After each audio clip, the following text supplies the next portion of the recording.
प्यारे बच्चों, इस महामारी के समय में सबसे पहले हम आपके अच्छे स्वास्थ्य की कामना करते हैं और उम्मीद करते हैं कि आप जहां होंगे स्वस्थ होंगे, सुरक्षित होंगे। इसी क्रम में जब तक आप विद्यालय नहीं आ जाते, क्लासरूम टीचिंग शुरू नहीं हो जाती, तब तक हम ऑनलाइन टीचिंग के माध्यम से एक दूसरे से जुड़ेंगे। इसी क्रम में मैं 8वीं क्लास के बच्चों के लिए आज हिंदी भाग 3 वसंत में निर्धारित पाठ्यक्रम से पहली कविता, जो ध्वनि कविता है, जिसके रचयिता महाकवि निराला हैं, वो आपको सामने उसकी व्याख्या लेकर प्रस्तुत हैं। आप देख रहे हैं ध्वनि कविता। ध्वनि कविता आपके सामने है। पहले हम कविता का पाठ करेंगे, उसके बाद उसकी व्याख्या और उससे संबंधित जो प्रश्न उत्तर हैं वो आप अपने से लिखने का प्रयास करेंगे। और अगर कुछ आपको नहीं समझ में आएगा तो फिर आप हमसे संबंधित प्रश्न देंगे, मैं उसका उत्तर आपको दूंगा। आइए कविता।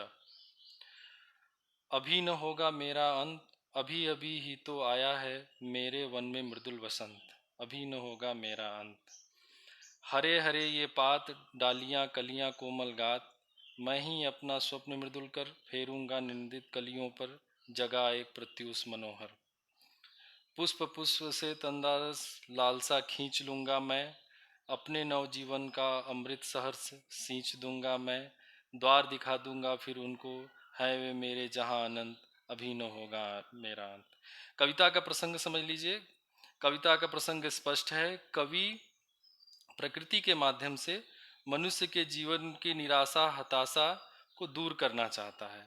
वो प्रकृति के उदाहरण के माध्यम से बताना चाहता है कि जिस प्रकार प्रकृति पतझड़ में एकदम वीरान हो जाती है, ऐसा लगता है कि प्रकृति एकदम सुनसान निराश हो गई, अब समाप्ति की ओर है, तभी वसंत का आगमन होता है और सारी प्रकृति फिर से खिलखिला उठती है। उसी प्रकार से हमें अपने जीवन में जब कभी निराशा हताशा का माहौल आए तो उसे अपने जीवन की समाप्ति नहीं मान लेना चाहिए, बल्कि और संघर्ष करके हमें तैयार होना चाहिए, क्योंकि उसी संघर्ष के बाद हमारे जीवन में वसंत का आगमन होगा। देखिए, कवि कहते हैं पहले पैराग्राफ में, अभी न होगा मेरा अंत, अभी अभी ही तो आया है मेरे वन में मृदुल वसंत। अभी न होगा मेरा अंत। कवि कहते हैं कि मेरे जीवन का अंत अभी नहीं होगा, क्योंकि अभी अभी तो मेरे जो वन रूपी जीवन है उसमें यौवन रूपी वसंत का आगमन हुआ है। यानी अभी अभी तो मैं नव स्फूर्ति उत्साह जोश उम्मीदों से भरा हुआ हूँ। अभी मुझे निराशा नहीं घेरेगी, मेरे जीवन का अंत अभी नहीं होने वाला है। हरे हरे ये पात, डालियां कलियां कोमल गात, मैं ही अपना स्वप्न मृदुल कर फेरूंगा निंदित कलियों पर, जगह एक प्रत्युष मनोहर। और करें हरे हरे पात, जो हरे हरे पत्ते हैं, डालियां हैं, कलियां हैं, कोमल कोमल उनके जो डालियां हैं, मैं ही अपना स्वप्न मृदुल कर। और कह रहे हैं कि मैं अपना जो सपना है, जो मुझे करना है, वह अपने मृदुल कर यानी कोमल कोमल हाथों से, इन्हीं कलियों पर अपने हाथों को फेर कर एक सुंदर सुबह की शुरुआत करूंगा। यानी इन्हीं कलियों को, इन्हीं प्रकृति से प्रेरणा लेकर मैं अपने जीवन की एक सुंदर शुरुआत करूंगा। उसके बाद पुष्प पुष्प से तंदारस लालसा खींच लूंगा मैं, अपने नवजीवन का अमृत सहर्ष सींच दूंगा मैं। और यहाँ पुष्प पुष्प, यहाँ पुष्प क्या है? ये पुष्प आप लोग हैं, ये व्यक्ति हैं, ये लोग हैं, ये युवा पीढ़ी है। यही पुष्प पुष्प हैं, यही फूल फूल हैं, जो तंदाज यानी आलस्य में, आलस्य की लालच में दबे हुए हैं, फंसे हुए हैं, निराश हैं, हताश हैं। उनको कवि कहते हैं कि मैं अपने जीवन के उत्साह से, ऊर्जा से, ये कह रहे हैं ना, अपने नव जीवन का अमृत सहर्ष सींच दूंगा मैं। अपने जीवन के उत्साह से, ऊर्जा से उनको, यानी आपको स्वयं उदाहरण बनना है। आप ऐसा करके समाज को दिखाएं कि समाज में आप उदाहरण बने कि कैसे निराशा से हताशा से उठ के खड़ा हुआ जाता है। और अंत में कवि कहते हैं, द्वार दिखा दूंगा फिर उनको, है वे मेरे जहां अनंत, अभी न होगा मेरा अंत। यानी मैं उनके सामने एक दृष्टांत बन के उभरूंगा, मैं उनके सामने एक उदाहरण बन के प्रस्तुत होऊंगा और उनको मार्ग दिखा दूंगा कि निराशा और हताशा के बीच से कैसे निकलकर अपने जीवन में वसंत को लाया जाता है।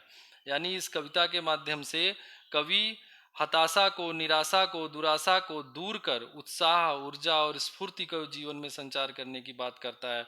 और कवि कहता है कि हमको इस दौर में जब हमारे जीवन में निराशा, हताशा आए तो उसे हमें अपने जीवन का अंत नहीं मान लेना चाहिए, क्योंकि हमारे जीवन में तो वसंत का आगमन हुआ है, अभी मेरा अंत नहीं होगा।